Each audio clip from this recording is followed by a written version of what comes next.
Hallelujah.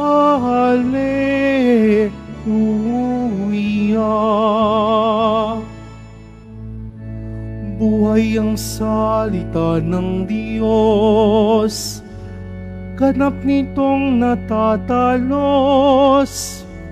tanang ating inolob. Hallelujah, Hallelujah,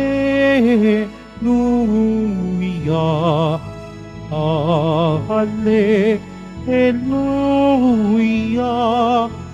Hallelujah.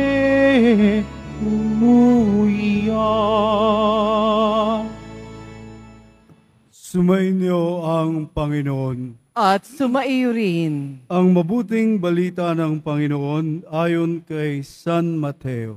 Papuri sa iyo, Panginoon. Noong panahong yun, sinabi ni Jesus sa kanyang mga alagad ng talinghagang ito, ang paghahari ng Diyos ay katulad nito, lumabas ng umagang-umagang may-ari ng ubasan upang humanap ng mga manggagawa. Nang magkasundo na sila sa upa na 1 denaryo maghapon, sila'y pinapunta niya sa kanyang ubasan. Lumabas siyang muli ng mag-ikasyam ng umaga at nakakita siya ng iba pang tatayo-tayo lamang sa liwasang bayan. Sinabi niya sa kanila, pumaroon din kayo at magtrabaho sa aking ubasan at bibigyan ko kayo ng karampatang upa. At pumaroon nga sila. Lumabas na naman siya ng mag-ikalabindalawa ng tanghali at ng mag-ikatlo ng hapon at gayon din ang ginawa niya. Nang mag-ikalima ng hapon, siya'y lumabas uli at nakakita pa ng ibang wala ring ginagawa. Sinabi niya sa kanila, bakit kayo tatayo-tayo lang dito sa buong maghapon? Wala pong magbigay sa amin ng trabaho sagot nila. At sinabi niya, kung gayon, pumaroon kayo at gumawa sa aking ubasan. Pagtatakip silim, sinabi ng may-ari ng ubasan sa kanyang katiwala, tawagin mo na ang mga manggagawa at sila'y upahan. Magmula sa huli hanggang sa unang nagtatrabaho, ang mga nagsimula ng mag-ikalima ng hapon ay tumanggap ng tig-1 denaryo. At nang lumapit ang mga nauna, inakala nilang tatanggap sila ng higit doon, ngunit ang bawat isa'y tumanggap din ng 1 denaryo. Pagkatanggap nito, nagreklamo sila sa may-ari ng ubasan. Sabi nila, 1 oras lang pong gumawa ang mga huling dumating, samantalang maghapon kaming nagpagal at nagtiis ng nakapapasong init ng araw. Bakit naman po ninyo pinagpare-pareho ang upa sa amin? At sinabi niya sa isa sa kanila, kaibigan, hindi kita dinadaya. Hindi ba't nagkasundo tayo sa 1 denaryo? Kunin mo ang ganang iyo at umalis ka na. Maano kung ibig kong upahan ang nahuli ng tulad ng upa ko sa iyo? Wala ba akong karapatang gawin ang aking maibigan sa ari-arian ko? O, naiinggit ka lang sa aking kabutihang loob. Kaya't ang nahuhuli ay mauuna at ang nauuna ay mahuhuli. Mga kapatid, ang mabuting balita ng Panginoon. Pinupuri ka namin, Panginoong Heso Kristo. Magsiupo muna tayong lahat. Meron pong minsan mga katagang, ay, mas nauna ako sa kanya, bakit siya ganyan? Kailan lang siya dumating dito? Kaya may mga ganyan pong patutsada, tawag po niya mga patutsada. Aba, katagal-tagal ko na dito, ito pagdating nito, iba. Inggit. Sabi nga ng banggit ng Poong Jesus Nazareno, baka naiinggit ka lang, naiinggit ka ba sa aking kabutihang loob? So ano bang ibig sabihin ito sa ating lahat? Address po ito sa ating lahat na naririto po ngayong gabi, sa mga nakikinig po ngayon, nanonood sa Facebook Live. Inilalarawan po ang kabutihan at kagandahang loob ng Diyos sa talinghaga bilang may-ari ng ubasan. At habang ang araw ay dumadaan, ang may-ari ng ubasan ay patuloy na humahanap ng mga tao upang magtrabaho sa kanyang ubasan. Paulit-ulit, ngunit may karampatang upa.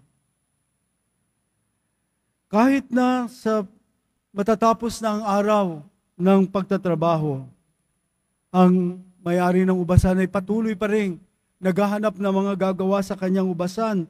Inaanyayahan niya at tatanggap ng upa. Biglang sumulpot ang problema na kung saan na nagbabayad na ng upa ang may-ari ng ubasan at nagbigay ng pare-parehong upa, ang ibang mga manggagawa ay nagreklamo. Sa katapusan, sabi, bakit po? Nauna po kami ganun din ang aming tinanggap. Yung mga huling yung tinanggap na magtatakip silim na pareho rin sa amin. Ito ba'y patas? May tanong. Ang talinghagang ito ay bisang paglalarawan po ng isang pananaw ng isang nagmamay-ari. Ang inilalarawan po dito ay ang ating Panginoong Diyos. May mga ibang tao na nabubuhay ayon sa salita, sa unang nakarinig o nakaranas ng pag-ibig ng Diyos. Ang iba naman ay hindi tumanggap po. Hindi kaagad tinanggap ang salita.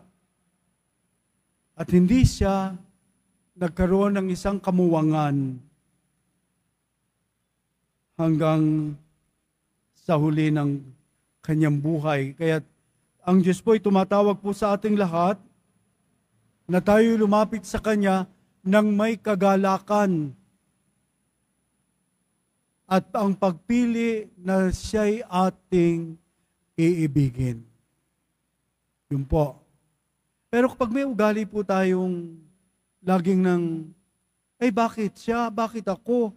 Yung bang nakikipaghabulan sa isang hindi naman niya kayang habulin. Bakit siya? Dating nanghihiram sa akin ng palda yan. Dating nanghihiram ng sapatos yan sa akin.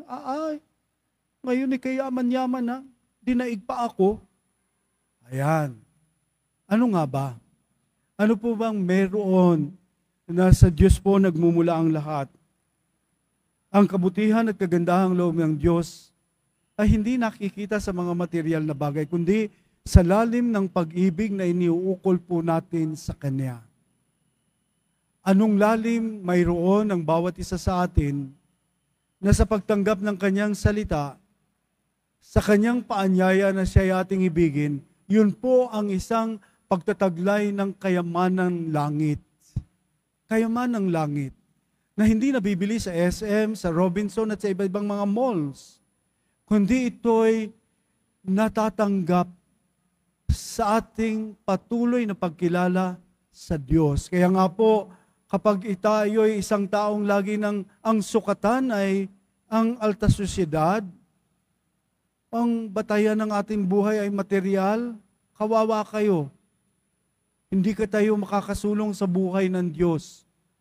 Kawawa tayo kapag yan ang batayan ng ating parang, bakit siya nakikipagkompetensya? Noong araw, nangihiram lang sa akin niya, yung mga ganun pong kataga, na ang isang taong lagi ng material na bagay, ang sukatan ng kanyang buhay, ay kawawa.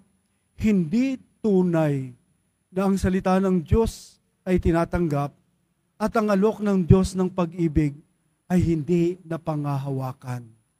Kaya't ano po yung kalalagayan sa ating buhay?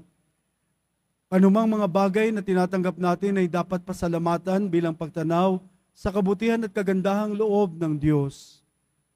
Lahat sa atin ay patas na ang pag-ibig ng Diyos ang siyang nagiging tunay na batayan, hindi po ang material na bagay.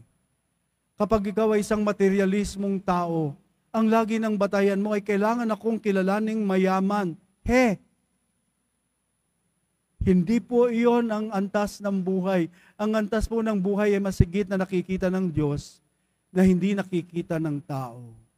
Yun po, nagmamarka po ito sa puso ng Diyos na kung saan ang patuloy na handog ng Diyos sa atin, ang ating tatanggaping pangako ng buhay ang pag-ibig natin sa Kanya at ang buhay na walang hanggan. Kaya ingatan po natin, kung tayo nahahalina sa atraksyon ng mundo, ng mga material na bagay, ng mundo ng konsumerismo, mawawala po tayo sa tunay na ninanais ng Diyos ng Kanyang pag-ibig sa ating lahat. At ang ating buhay na pangako ng Diyos ay ang buhay na walang hanggan. Kung tayo man ay naglilingkod para sa Diyos, mula sa pagsikat ng araw, ay makita po natin ng may pag-unawa natin na ang habag at awa ng Diyos at pag-ibig niya sa atin ang siyang magiging huling paglubog ng araw sa ating buhay. Ano pa ibig sabihin ng paglubog? Sunset. Ang pag-uwi natin sa buhay ng Diyos. Ang ipinalano po ng Diyos para sa atin ay isang ganap na kasaysayan na naroroon ang katarungang ninanais na makita natin sa Kanya at ang isang pagsunod ng ganap na pangako na tayo ay mapunta at makapiling niya.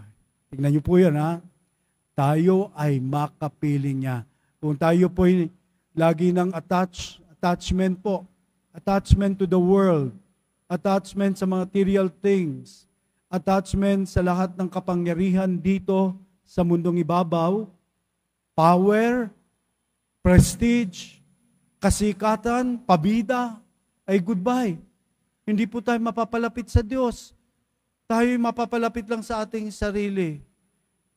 At kabiguan po ito sa isang buhay ng tao na kung saan ay hindi makaaangat patungo sa Diyos. So hilingin po natin araw-araw na huwag tayong mahalina at maakit ng luho ng mundo. Kasi bakit po?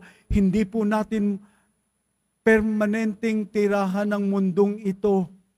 May inilalaan po sa ating lahat na tayo pong lahat ay makabalik ng ligtas upang makamit po natin ang buhay na walang hanggan sa piling ng ating Panginoon.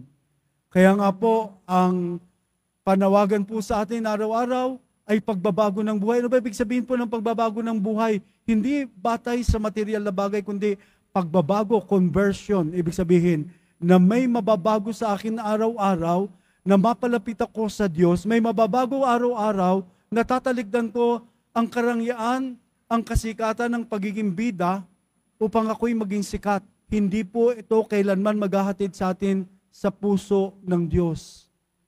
Ninanais siya na ang ating buhay ay isang daluyan ng pag-ibig ng Diyos na patuloy na ang pamumuhay po natin ay sa Kanya lamang nakatutok. Sa Kanya lamang na tayo ay nagsasagawa ng buhay pag-ibig ng Diyos. Nagsasagbuhay at nagsasagawa ng paglilingkod sa ating kapwa. Yung pong dalawa ay magkaakibat at dalawang daloy. Kapag ang isa lang, sabi ini, nananampalataya ako pero attached tayo sa mundong ibabaw ng mga material na bagay, kapangyarihan, konsumerismo, na nilalamon tayo ng anumang mga bagay na hindi nakakapagbigay ng tunay na mga makapaghahatid sa atin sa buhay na walang hanggan. So hilingin po natin, araw-araw po yung panalangin na hindi tayo mahatak ng kasinungalingan ng mundo. Ililigaw tayo niyan. At ang tamang pagtuon ng paanyaya ng Diyos na tayo ay sa buhay ng pag-ibig niya, magsagawa ng pag-ibig niya, at ang pagsasagawa ng pag-ibig na ito ay maging konkreto sa pang-araw-araw ng paglilingkod natin sa Kanya at pagmamahal sa Kanya, paglilingkod sa kapwa at pagmamahal sa kapwa.